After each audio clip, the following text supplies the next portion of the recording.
Doing, guys? I just finished my boxing session. Just having my glutamine drink. I'm just going to tell my story of this past year. It's been an horrendous 2021, early 2022. People don't know the obstacles that I've been through to get where I am today. I'm in the best place, best shape of my life, and it's all down to not giving up.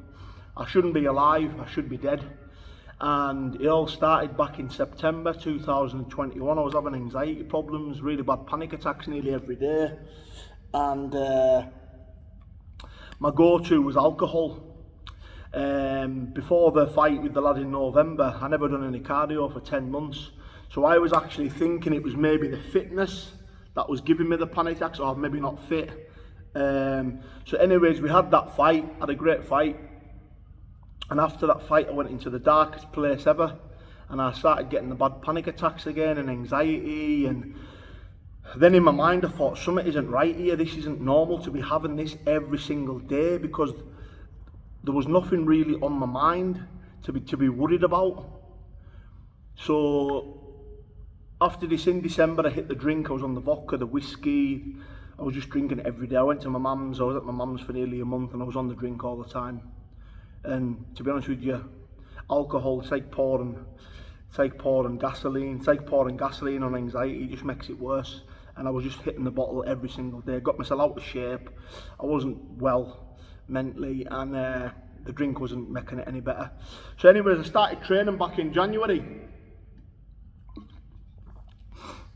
I started getting a little bit fitter, but the problem was still arising. I was having breathing problems. I was getting these breathing problems every single time I was having training sessions. Now, I was getting fitter, and then I started doing my one-to-one strength and conditioning sessions, and I was actually doing quite well. And I thought, right, it's gone. But then one day in training, I gave up. I've never ever gave up in my life in training. I've never gave up in a fight. And I gave up. I said to the coach, I said, I can't train anymore today. I said, I just can't. I went outside, I had the worst panic attack ever. I had a panic attack for about 3 minutes. And I knew something wasn't right. You know your own body, don't you? You know your own body, and I knew something wasn't right. And I thought, something's not right here. I thought, something is not right with my body. So anyways, it actually scared me, put me off training for a while. Put me off training. I wouldn't do any strength and conditioning. I wouldn't do any intense workouts. I would go to the gym on my own and do the sled runs and stuff, but I was pulling up and I just couldn't get my breath. I just thought, what the hell is wrong with me? Because I got fitter, and I thought, it's not the fitness, something's wrong inside, there's something wrong with me. So anyways, we went on a ghost hunt with my podcast in Edinburgh Vaults, and that day I started having breathing problems. Now when we went into the vaults at midnight, it's lack of oxygen, so I was thinking, yeah, this is, I've had the breathing problem through the day, but they got even worse in the vaults. Something wasn't right. And as you could probably tell on the documentary when we made it, I was sniffling all the time. I just couldn't breathe. And after the ghost hunt had finished, I went outside and had the worst panic attack I've ever had in my life. I walked down the bottom of the street. I left my mates down at the vault, and I just walked off for a bit, and for 5 minutes I couldn't breathe. I just thought I was going to die. And what happened was, this was at 6:30 in the morning. I got the train back home, and I was on the train, and I actually collapsed. Couldn't breathe. My chest went tight. Myself actually thought I was having a heart attack. I just collapsed, and they phoned the emergency services, and I was rushed into hospital.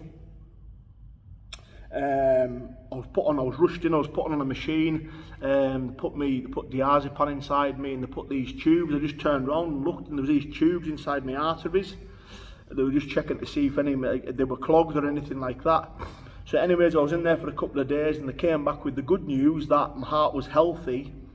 There was no problems with the heart. It was actually pericarditis. It was an infection around the heart, and I told them about the breathing problems. They says it's possible that you had this since September, and you're very lucky to be alive today, because pericarditis can cause heart attacks.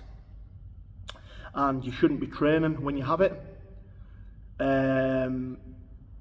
So touch wood, I'm here today, man. I shouldn't have been here. The doctors even says you should not be here. You've continued training with this virus around your heart. It's very, very dangerous. So anyways, the Dean fight was already arranged while all this was going on. You know, I was in camp when I ended up in hospital with the pericarditis, and they told me I couldn't train for 3 weeks. And you know me, you tell me something to do, so I continued a little bit of training, not as intense. And I had it in my head, I thought, I'm not going to be fit for this fight. I am not going to be ready for this fight. I just do not think I will be ready for this fight. And it was playing on my mind, and it was really causing problems. And they put me on the medication, there's a colcholine for the pericarditis, night and day I take it. So my training started improving after the 3 weeks. My training started improving, I was doing the cliffs, still having little breathing problems, but it was getting better and better and better. And then I just started getting triggers. I mean, I was diagnosed with bipolar in 2019, and I didn't know this at the time, but I was wrongly diagnosed. Now, I didn't realise this, but there's a lot of triggers in my life. I get triggers, things trigger me, and I go on a one.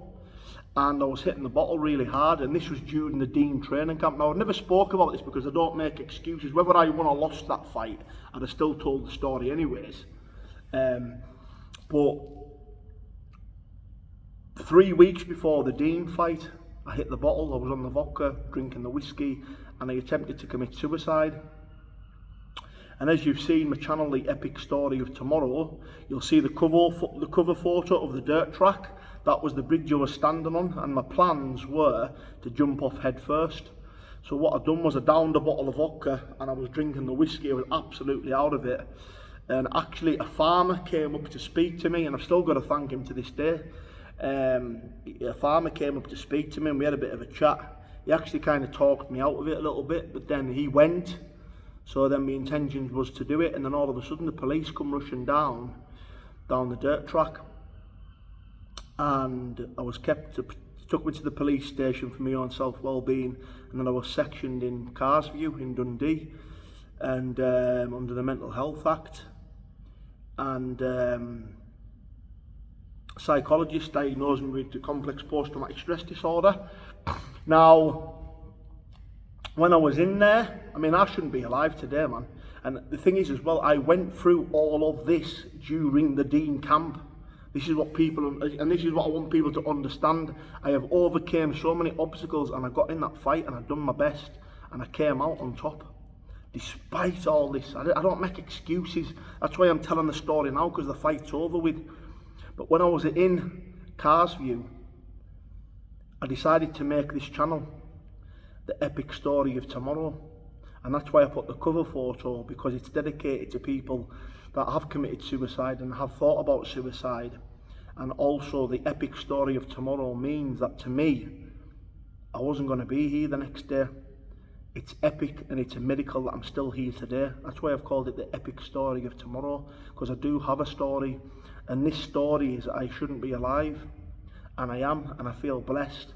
And when I went in hospital, I decided to create this channel. What made me create the channel was seeing the people around me, the mentally ill people around me that were in worse positions than me. And I decided then I wanted to help people. So I sat down outside, and I got on my YouTube, and I created this channel. And it's grew. It's got a lot better, you know. It's not about the views for me. This is about helping people, and people, you know, getting inspired by my words and my stories and the things that I talk about. And this is where the channel comes from, when I got sectioned and when I tried to commit suicide. And do you want to know something? Ever since I got out of hospital, I have never felt so good. They've put me on the right medications. I train every day. I have to train. People talk about rest days. I get my rest when I nap. I have to train. If I don't train, my head goes a bit potty. But I am in a mentally, the most mental stable place I've ever been in my life. And it isn't just thanks to to me isn't just thanks to my doctors and my mental health team, it's thanks to you guys as well, because you guys inspire me by telling me your stories, opening up on my channel, which then motivates me to go out, because I know me going out is going to inspire you to get up and go out and get motivated. And that's why I do it, and that's why the channel's here today, because of that. And I feel blessed to be alive, man. I feel blessed. It's so emotional that when I eventually go on the road to tell my story, the epic story of tomorrow, you know, I'll be going into detail about a lot of things, and it's crazy, man. And I shouldn't be here. And I'm now teetotal. I'll never ever touch a drink again. Never ever. Drink's the devil to me. Brings the worst out of me. Puts me in a really bad place. All I do is drink 5 litres of water a day. Don't touch pop. I'll have a glass of orange juice with my breakfast. Don't drink fizzy pops. Don't eat cheat meals. Don't eat pizzas. Don't eat high fats. I just stick to a strict high protein, medium carb diet, and train every single day.